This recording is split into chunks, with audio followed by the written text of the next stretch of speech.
Question repeat कर रहा हूँ,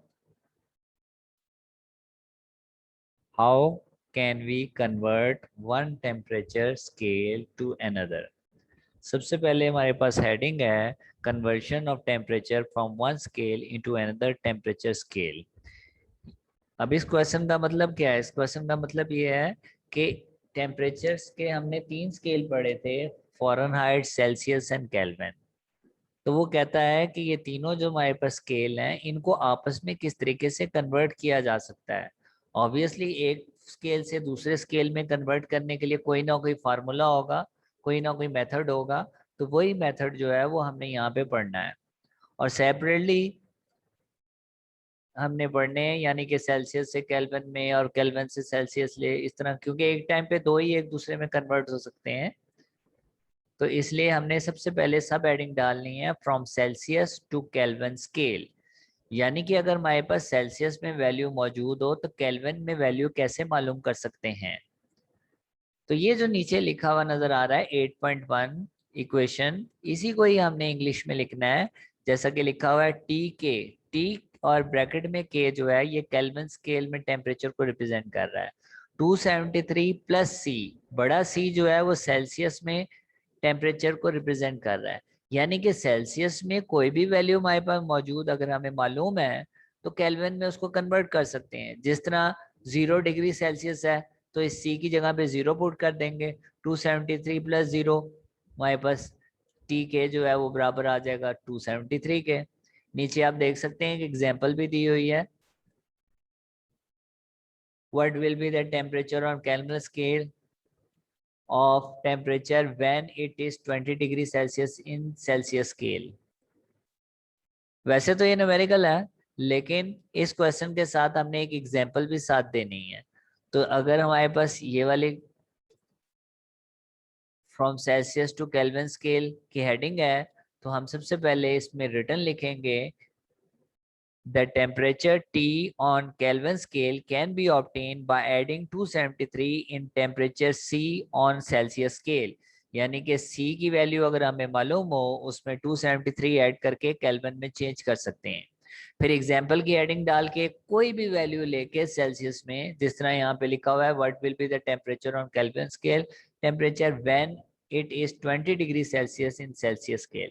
जरूरी नहीं है 20 लेना, 30, 40 कोई भी वैल्यू आप ले सकते हैं अगर हम इस क्वेश्चन को सॉल्व कर रहे हैं और इसमें अगर हम एग्जाम्पल दे रहे हैं। लेकिन अगर न्यूमेरिकल होगा तो फिर तो ऑब्वियसली वही हमने इस्तेमाल करनी है। तो हमने एग्जाम्पल की हेडिंग डालनी है और फिर एग्जाम्पल के बाद कोई भी वैल्यू लिख देंगे। What will be the temperature on Kelvin scale temperature when it is 10 degree Celsius on Celsius scale, कुछ भी लिख सकते हैं।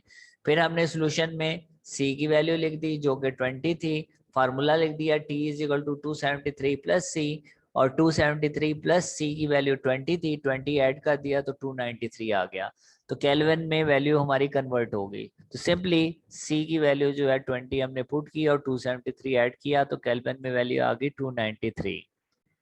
जो सेकंड है हमारे पास वो उसके ऑपोजिट है, फ्रॉम केल्विन टू सेल्सियस। अगर हमने उल्टा जाना है यानी कि केल्विन से सेल्सियस में वैल्यू निकालनी है तो यही जो हमने ऊपर फार्मूला पढ़ा हुआ है 8.1, इसी को रीअरेंज करें। अगर हम सी अगर इधर रहने दें तो 273 उधर जाके माइनस हो जाएगा।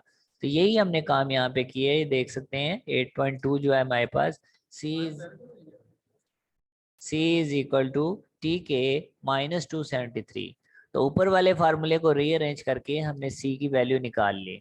तो क्या है कि टी के यानी कि केल्विन में जो वैल्यू हो उसमें से 273 माइनस कर दें तो सेल्सियस में वैल्यू आ जाती है। यही बात हमने रिटर्न में लिखनी है और वो हमने कहना है the temperature on Celsius scale can be found by subtracting 273 from the temperature in kelvin scale. Kelvin की जो भी वैल्यू हो उसमें 273 माइनस कर दें तो सेल्सियस में आ सकती है और साथ में ये फार्मूला लिख देना है। और 8.2 हमने इक्वेशन के साथ, यानी कि इक्वेशन का नाम नहीं देना हमने। उसके बाद एग्जाम्पल खुद से भी कोई एग्जाम्पल दे सकते हैं, जिस तरह लिखा हुआ है change 300 kelvin on kelvin scale into Celsius scale. कोई भी वैल्यू 400, 500, 40, 50, 60 कोई भी केल्विन में वैल्यू लें।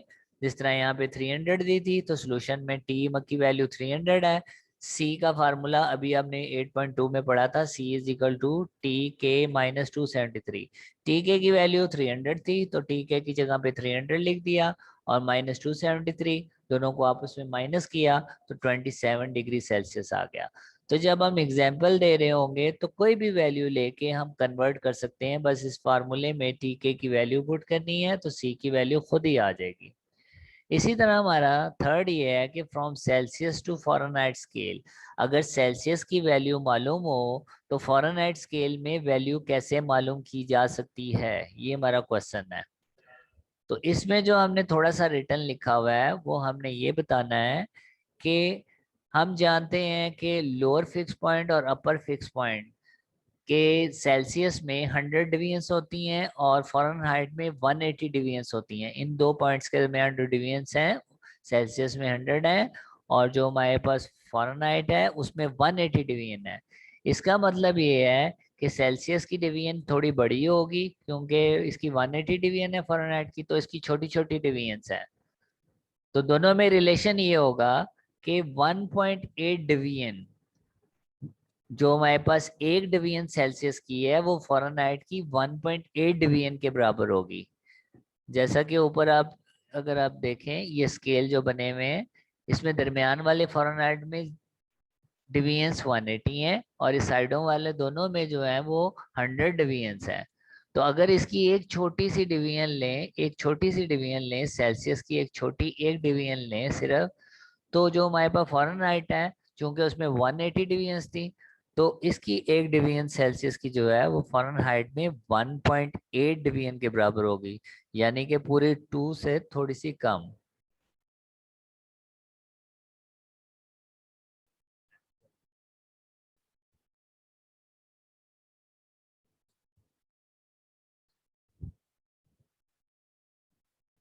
जी, तो हमारे पास from Celsius to Fahrenheit scale अभी हमने किया था। इसके बाद अभी हमने बताया है कि from Celsius to Fahrenheit scale इसमें क्या करना है। इसमें फार्मूला जो है हमारे पास वो ये है कि F is equal to 1.8C+32। Formula हमने ड्राइव नहीं करना, हमें बस फार्मूला याद रखना है और हमने जो ऊपर रिटर्न लिखना है वो सिर्फ ये रिटर्न लिखना है कि टोटल डिवीजन जो लोअर फिक्स पॉइंट और अपर फिक्स पॉइंट के दरमियान जो होती हैं सेल्सियस में वो 100 होती हैं और फ़ारेनहाइट में 180 होती हैं, और एक डिवीजन सेल्सियस की 1.8 डिवीजन जो होती है वो फ़ारेनहाइट के बराबर होती है। तो यही हमने उसको जेन में रखते हुए फार्मूला जो है वो बनाया है जो कि हमें याद होना चाहिए, F is equal to 1.8C+32। अब ये फार्मूला जो है ये हमने ड्राइव तो करना नहीं है, ये फार्मूला जो लिखा हुआ है इसको हमने इस्तेमाल करके एक एग्जांपल जरूर देनी है। एग्जांपल हमारे पास क्या है कि अगर सेल्सियस में वैल्यू 50 हो तो फिर फ़ारेनहाइट में वैल्यू कितनी होगी। तो सोल्यूशन में हमने सी की वैल्यू 50 लिखी और फ़ारेनहाइट में वैल्यू के लिए फार्मूला लगा दिया। ये जो ब्रैकेट्स लगी हुई हैं इसकी ज़रूरत नहीं है, सिंस वाली लाइन में जो ब्रैकेट्स हैं या इसके नीचे जो ब्रैकेट्स हैं उनकी ज़रूरत नहीं है स्मॉल ब्रैकेट्स की। सी की जगह पे हमने 50 पुट कर दिया, 50 को 1.8 से मल्टीप्लाई करके प्लस 32 किया तो 122 आ गया, तो 122 फ़ारेनहाइट आ गया। इसी तरह लास्ट में from Fahrenheit to Celsius scale, अगर हम फ़ारेनहाइट से सेल्सियस में कन्वर्ट करना चाह रहे हैं तो फ्रॉम इक्वेशन 8.3 ऐसे नहीं लिखेंगे, हम लिखेंगे फ्रॉम इक्वेशन, और ये 8.3 जो है F is equal to 1.8C+32 इसको लिख देंगे वहां पे। तो हम यहाँ पे लिखेंगे फ्रॉम इक्वेशन 8.3 की जगह पे हम लिखेंगे F is equal to 1.8C+32। We can find the temperature on Celsius scale from Fahrenheit scale। हमने कहा ऊपर वाली इक्वेशन से ही हम ये काम कर सकते हैं कि सेल्सियस स्केल में टेम्परेचर मालूम किया जा सकता है अगर फ़ारेनहाइट स्केल में टेम्परेचर मालूम हो तो ये सवाल भी हमारा ये था फ्रॉम फ़ारेनहाइट टू सेल्सियस, यानी कि फ़ारेनहाइट में मालूम है तो सेल्सियस में निकालो वैल्यू। तो हमने कहा 8.3 से हम कैलकुलेट कर सकते हैं, ये वाली इक्वेशन 8.3 से इजीली कैलकुलेट किया जा सकता है। इससे कैसे कैलकुलेट कर सकते हैं आप, हमने याद रखें सबसे पहले हमने लिखा था फ्रॉम इक्वेशन 8.3 और इसकी जगह पे हमने लिख दिया था F is equal to 1.8 C plus 32। उसके बाद we can find the temperature on Celsius scale from Fahrenheit scale. उसके बाद एग्जाम्पल देंगे। एग्जाम्पल है अगर हमारे पास फ़ारेनहाइट में कोई भी वैल्यू आप ले सकते हैं, तो फिलहाल 100 है, उसको सेल्सियस में चेंज करना है। तो डाटा में हमने एफ की वैल्यू लिख ली is equal to 100 degree Fahrenheit. सबसे पहले F is equal to 100 degree Fahrenheit लिखा हुआ है, तो सिंस वाली लाइन से पहले आप ये काम करेंगे कि 8.3 वाली इक्वेशन जो है ये F is equal to 1.8 C plus 32, ये इक्वेशन सिंस वाली लाइन से पहले जो है वो एरो लगा के लिख लें। सिंस वाली लाइन से पहले आप लिख लें। तो F is equal to 100 degree Celsius, उसके बाद आपने लिखा यहाँ पे F is equal to 1.8 C plus 32, और उसी को रीअरेंज करें तो C वाली वैल्यू आ जाती है 1.8 C is equal to F minus 32। F की वैल्यू 100 थी, 32 आगे आ गया, माइनस किया 68 आ गया, और वाली लाइन में आप देख सकते हैं 1.8 मल्टीप्लाई हो रहा है, C से उधर जाके डिवाइड हो गया तो 37.8 डिग्री आ गया। तो 37.8 डिग्री जो है हमारे पास, ये सेल्सियस में वैल्यू आ गई फ़ारेनहाइट से।